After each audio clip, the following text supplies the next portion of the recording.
Καλώς ήρθατε στο photovisual.gr και στον πρώτο μας διαγωνισμό, όπου κληρώνουμε ένα τρίποδο Gorillapod SLR Zoom μαζί με την κεφαλή Bulkhead αξίας 87 ευρώ. Ο διαγωνισμός μας είχε συνολικά 273 συμμετοχές, οπότε πάμε γρήγορα στο random.org, όπου και βάζουμε 1 273. Να ευχηθούμε καλή τύχη σε όλους και ας δούμε λοιπόν ποιος είναι ο τυχερός. Ο τυχερός είναι το νούμερο 55, όπου και είναι, για να δούμε ποιος είναι,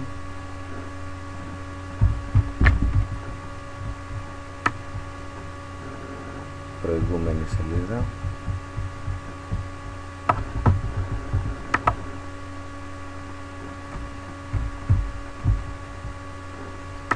Ο τυχερός είναι το νούμερο 55 ή η τυχερή, για να δούμε.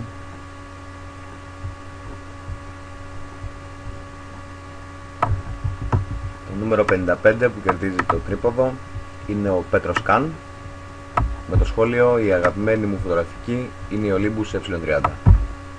Συγχαρητήρια Πέτρο, και ελπίζουμε να χαρίσει το καινούργιο σου τρίποδο. Από το photovisual.gr να έχετε μια υπέροχη μέρα.